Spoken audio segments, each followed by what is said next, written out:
Selamat sore. Baik, di sini kami dari kelompok 3 akan mempresentasikan hasil diskusi kami atau tugas kelompok, yaitu bab 4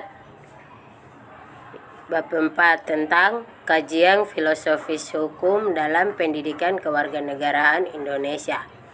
Sebelum kami mempresentasikan hasil diskusi kami akan memperkenalkan nama.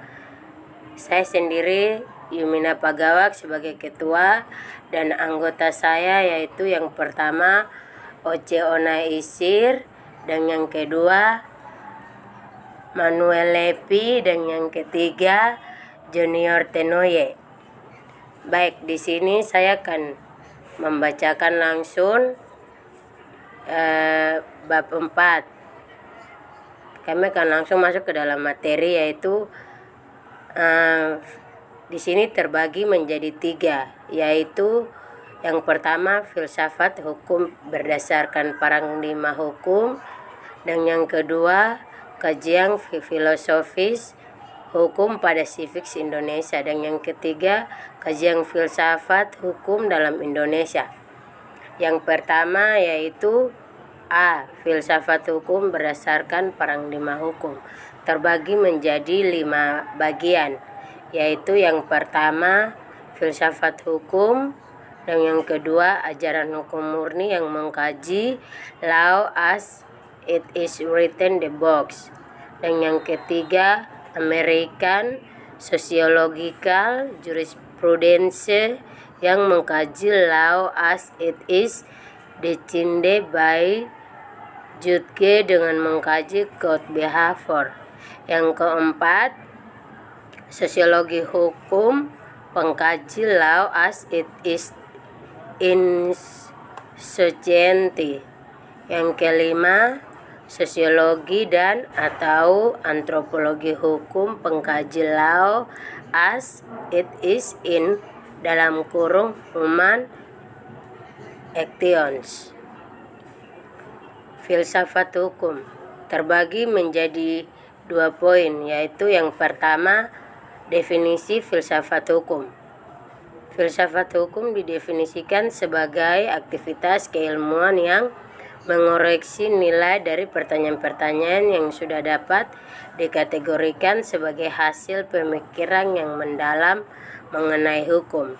Dan yang kedua fungsi filsafat hukum. Filsafat hukum berfungsi sebagai proses dan cara mengawasi, mengamati, memantau, mengatur, dan mengontrol kerja hukum dalam masyarakat. Dan berikut tugas filsafat. Tugas filsafat hukum ialah mewujudkan kepastian hukum, keadilan, dan kemanfaatan bagi negara dan masyarakat. Yang berikut ruang lingkup filsafat hukum. Terbagi menjadi 3 poin. Yang pertama, hukum sebagai perwujudan nilai. Yang kedua, hukum sebagai sistem norma. Dan yang ketiga, hukum sebagai alat untuk mengatur masyarakat. Yang berikut objek filsafat hukum. Filsafat hukum yang dimaksud sebagai objek adalah nilai kegunaan atau kebermanfaatan bagi masyarakat. Ajaran hukum murni yang mengkaji law as it is written the books.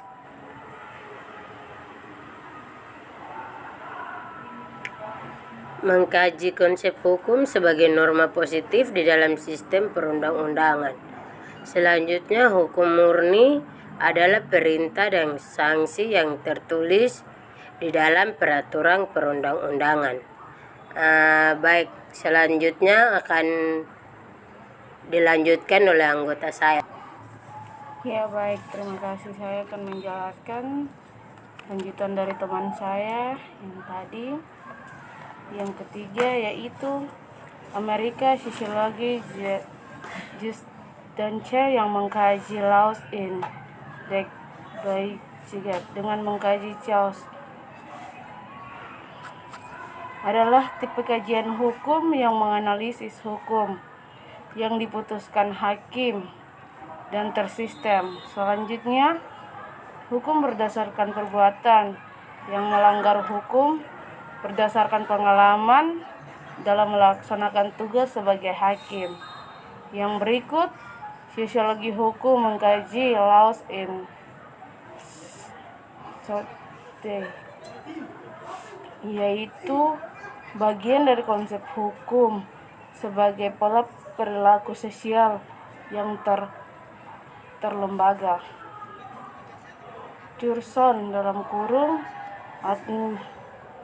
Atmah 2009 menyatakan perbedaan antara sociology of laws, yaitu konsep yang memandang hukum sebagai alat penelitian sosiologi, dan sociology of jurisprudency adalah sebagai cabang dari ilmu normatif yang bertujuan untuk lebih mengefektifkan perundang-undangan ke dalam pelaksanaan didasarkan pada nilai-nilai yang subjektif. Yang berikut, sosiologi atau antropologi hukum yang mengkaji laws in action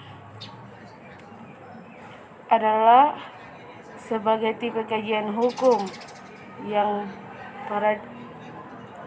yaitu sebagai kajian hukum dalam paradigma yang membahas konsep hukum sebagai manifestasi makna simbol para pelaku sosial.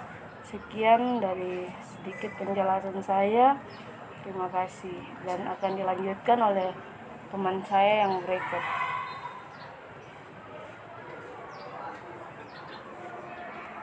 Baik, saya akan menjelaskan bagian B, kajian filosofi hukum pada CIPIS Indonesia.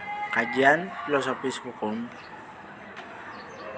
PKN mengacu pada CIPIS Indonesia sebagai warga perundang-undangan. Hukum dengan CIPIS merupakan perundang-undangan sebagai penggerak perbuatan.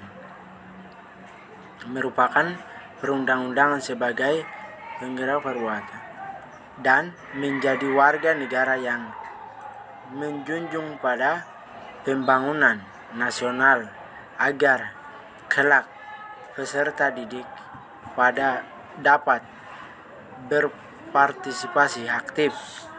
Nomor 1.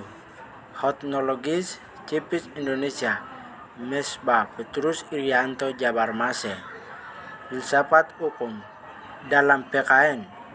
Menurut Mesbah Petrus Jabarmase, PPKN merupakan bagian dari ilmu negara yang mempunyai kajian mengindonesiakan berbagai suku bangsa, ras,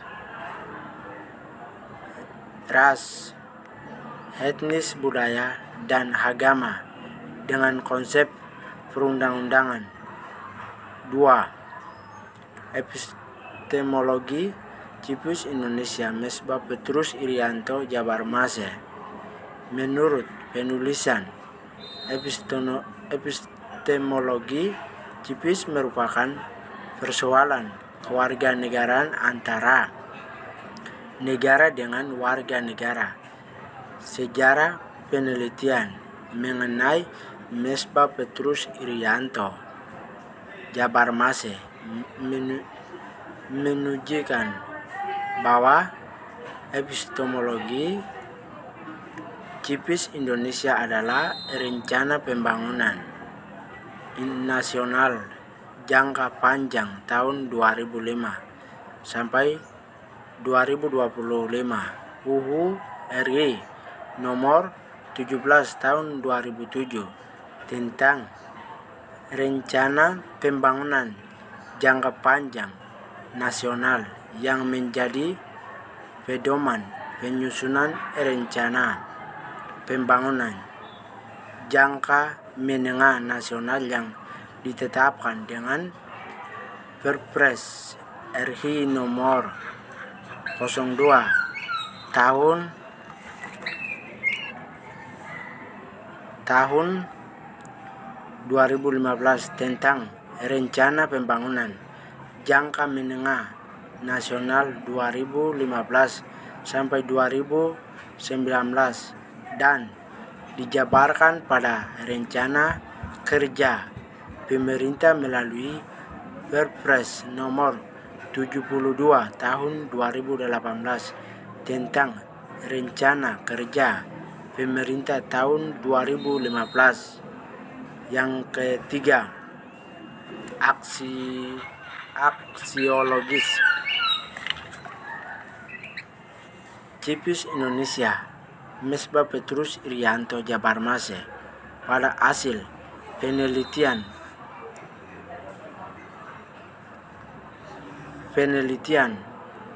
para ahli dan temuan penelitian menunjukkan bahwa sosiologis CIPIS Indonesia adalah nilai Pancasila, nilai budaya bangsa, nilai pengalaman terbaik, dan nilai kebudayaan global yang telah dewasa akan menghasilkan warga yang baik dan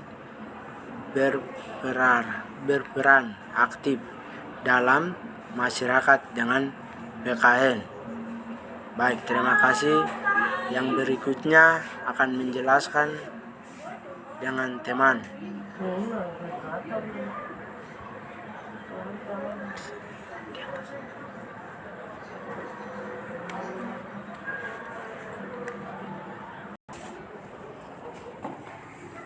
Baik, terima kasih.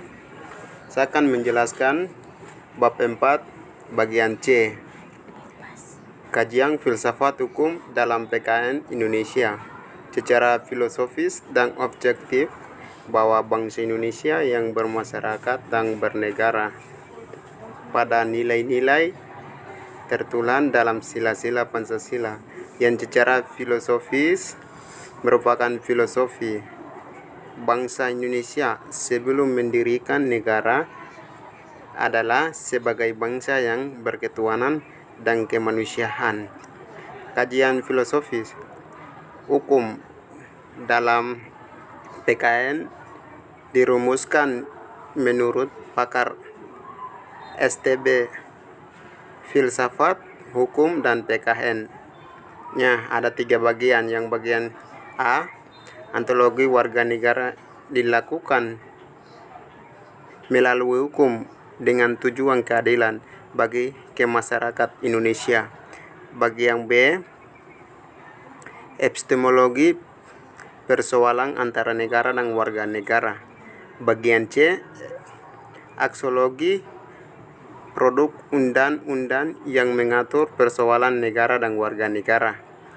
Ketiga ini mengarah pada kesadaran dan ketaatan hukum sebagai alat pembelajaran. Baik, sekian dan terima kasih sampai di sini.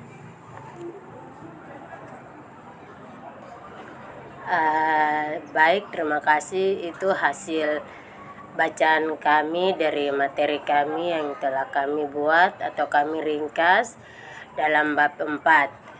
Baik, mungkin itu saja penjelasan dari kami. Bila ada salah kata, kami mohon maaf. Sekian dan terima kasih. Selamat sore.